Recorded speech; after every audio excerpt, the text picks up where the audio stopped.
All right, good afternoon. Thank you for being here. Thank you for being patient with our group. Hopefully everyone can hear me all right. Kind of doing a little impromptu presser here real quick to recap some of the events that unfolded today.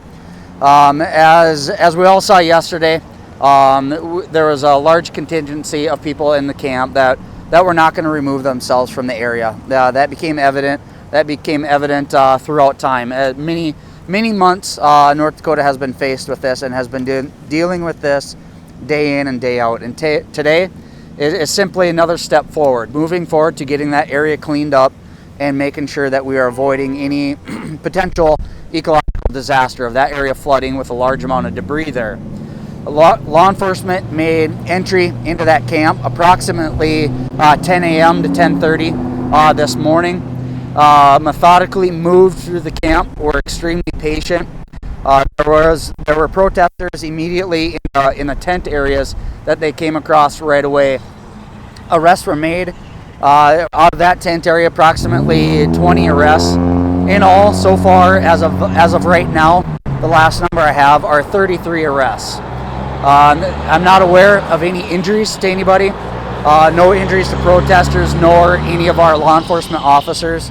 Things have been flowing very smoothly. It's extremely coordinated effort with multiple city, county, state law enforcement agencies represented, and a lot of moving, working parts, and it's a very dynamic situation to be involved in this effort.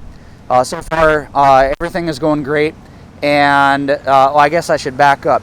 Everything would be going great if there were no arrests being made today. Law enforcement does not want to be going in there and making arrests. That puts us in harm's way. It puts others in harm's way. But unfortunately, they put themselves in that position, forcing us to move in, make those arrests, and do it as exactly expected of law enforcement. And we encourage those to obey the laws here in North Dakota. Like I mentioned, 33 arrests. An amnesty bus was available for anybody who wanted a ride out of there. Bus vouchers given, a hotel voucher, and food voucher. So far, the past 2 days, there were 9 that took them up on the offer. But today, there weren't any. So really, that's the update that I have right now. It's still an ongoing process right now. Law enforcement is still down there. We do have a heavy presence of law enforcement. We need to make sure that we have adequate resources available. They're continuing to move to clear that camp free of any occupants in any of the structures, and then also making sure that there are no dangers that are there. And as soon as possible, cleanup efforts will be started. So that's our ultimate goal here, is to speed up this cleanup process. So with that, those are some of the numbers that I have available.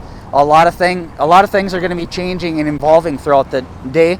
But I do have time for a couple quick questions here. 33, is that including the 10 yesterday, or is that the new total today? No, that would be the new total today. It's 33 arrests as of today. And your best assessment of, are we talking a handful of people left, that you're still working to round up right now? Yeah, but it's kind of the unknown right now. They're moving further south into maybe even the Red Warrior camp there, but not crossing the Cannonball River. We all understand that that's on the Standing Rock Reservation. Now this morning there were a few people that were moving from Standing Rock, from the Sacred Stone camp there, crossing the river on the Cannonball River. I don't know exactly how safe that is, but there were a few that were moving up there, approximately 15 to 20 potentially. So hopefully, if there's anybody left more on the southern portions, that they understand that we're there to make sure that they leave. They can. You can go to the south. You can leave. But when you're encountered by law enforcement, you're probably going to be arrested. What are the charges that the people arrested today are facing? Those charges are going to potentially depend on what specific situation they're involved in with that officer. But as of right now, those that are there are going to be trespassing. Can you talk about the decision to go in, wearing all the body armor and gear and whatever precautions you took, because they have professed all along to be unarmed, and so some people see that visual and it's jarring to them. Talk about that decision process. Yep, absolutely. Law enforcement wears armor. I'm wearing body armor here right now. This is what our officers wear down there. Now, any vehicles that you may see, like any up-armored vehicles, like a Bearcat, where it's the more tactical-looking vehicle, we got to understand those are mission-specific. They're not used every day. We don't drive those up and down the roadway here in Mandan, Bismarck on a routine patrols. Those are used for mission-specific operations, such as today. And that's something that if you don't want to see that vehicle, leave, back up, remove yourself from that area. Understand that it looks that it has a tactical look for it. But when Molotov cocktails are being thrown at you, when we're being shot at, 3 rounds being shot at by Miss Red Fawn Phallus back on October 27th, I don't want to hear anything about no weapons being involved. That's completely unacceptable for someone to claim that. Did you encounter any of that today? People, anything throw anything at you or use weapons today? No, we have not encountered that today, and that's been great. The early on arrests were a group kind of in a veteran tent area, and they said that yesterday they said that they were going to go peacefully, but they were going to engage in passive resistance, meaning that they're going to force officers to carry them out of there. And we saw a lot of that, officers having to carry them. And why they do that, I guess, I don't know. That's their own prerogative, and it's a little bit silly to engage in that. But at least they were not violent towards the officers, and we were able to make that work. Is there any officer injuries today? Nope, I'm not aware of any officer injuries. A couple of the hazards that we had to deal with, some of the challenges were. It's a muddy mess down there, and we had a few of our law enforcement vehicles, our tactical vehicles, that did get stuck, so payloaders had to be moved down there and remove them. Sarah. Yesterday you were talking about possible crime scenes within the camp, and that law enforcement's going to have to go through there, look through, what's down there. Has that process started, and if not, how long do you expect that to last? Yes, that process has started. It's all part of today's mission. So once law enforcement is able to go in there and make sure that it's clear, the scene is safe, and moving forward, those then will be able to come in and process that scene and make sure they're looking through to make sure that it's free of any hazards or that there is no crime scene there. North Dakota Bureau of Criminal Investigations is involved in that, as well as maybe some other law enforcement agencies. I can't speak for them, but it will take a little bit of time, but that process is already going on. Do you have any updates on the injuries from yesterday? I do not have any updates on the injuries from yesterday. I do know that there were 2 burn victims from yesterday, and I want to make it clear that those fires were started by protesters or someone in the camp, not law enforcement. So essentially. I heard that was not correct. That was people coming from the Dakota Access Pipeline that were in the camp, and that they were the ones who started the fires. Okay, no, absolutely not. I can put that rumor to rest. That nope, it was nobody from Dakota Access Pipeline. What's that? You know who the perpetrators are? Yep, it's still being investigated. Yep, Okay. yep. Just to be clear, so how many people do you think are left, the protesters left on this campsite?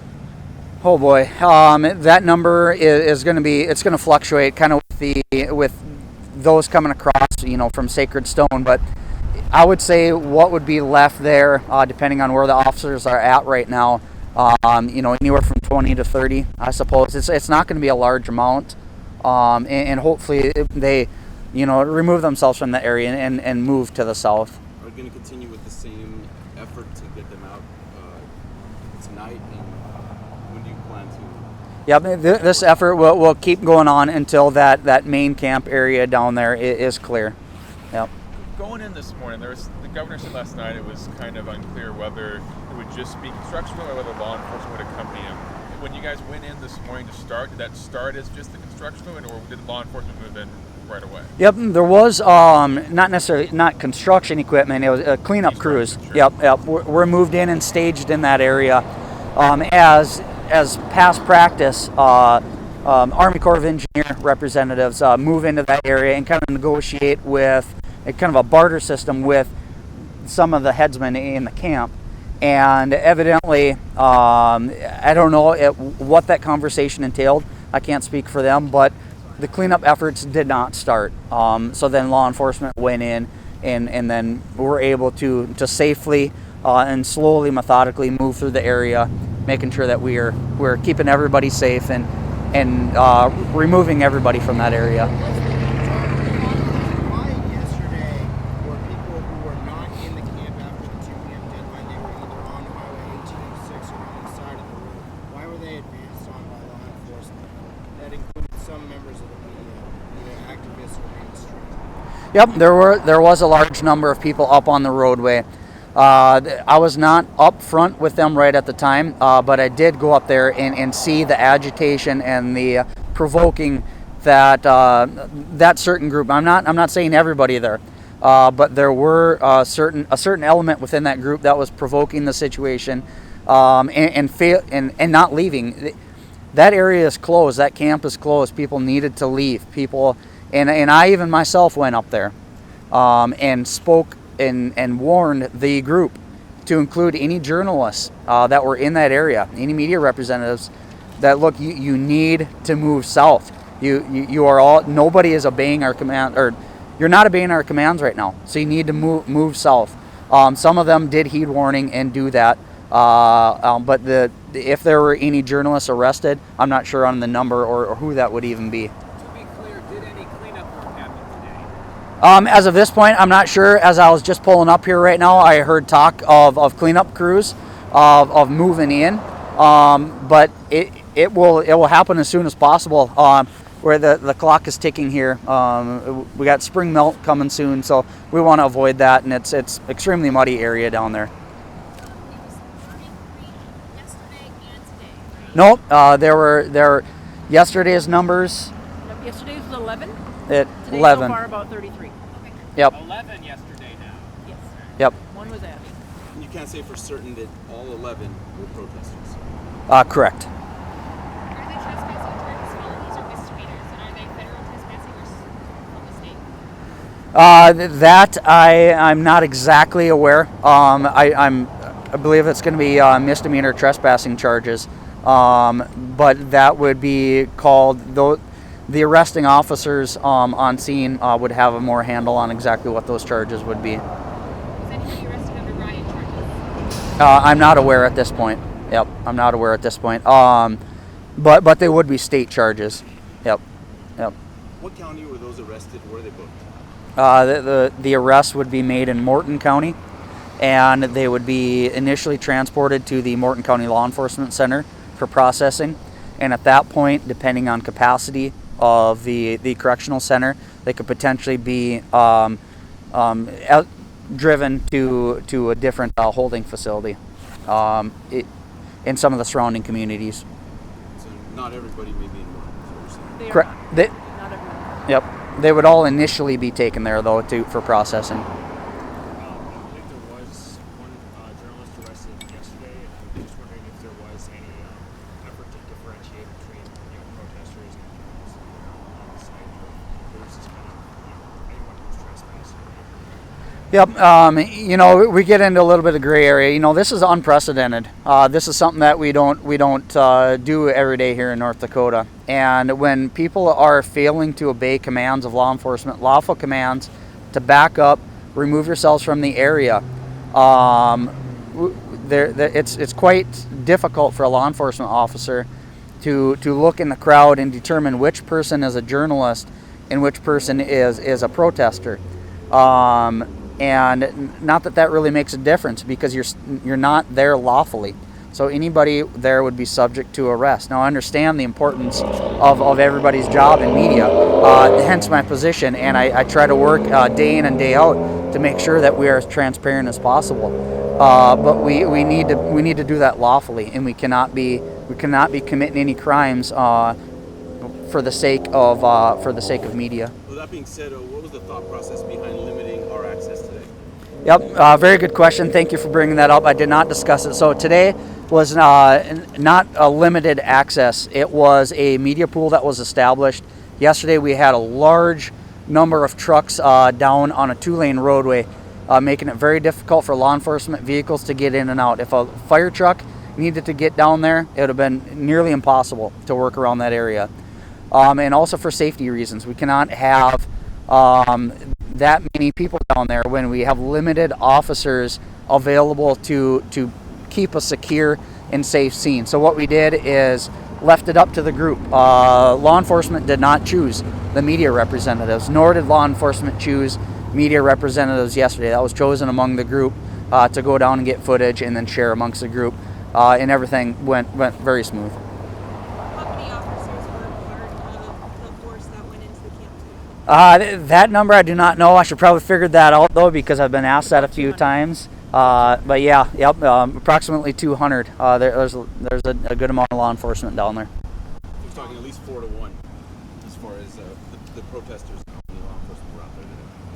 Well, I do not know. There was about 100 protesters as of this morning in the camp, so that wouldn't be. Yeah, that I do not know the exact ratio, but we've got to understand that there's other camps too to the south of there with an unknown amount of people in there. So. Tom, when the camp is ruled cleared, when can we expect Highway 1806 and the back road approach to be open to the general public? Yeah, a lot of this is going to be fluid and changing. We need to assess the situation. That area needs to be secure first, and by law enforcement going into this area and removing protesters from this land does not mean this is over. I'm not that naive to think that we can all go home and this is done now. There will be efforts going on, and we need to make sure that we are keeping safety on the forefront of everybody's minds. And so when that road will be open, I don't know. That's still yet to be determined. So. Were there any less than lethal? I'm not aware of any less than lethal used as of right now.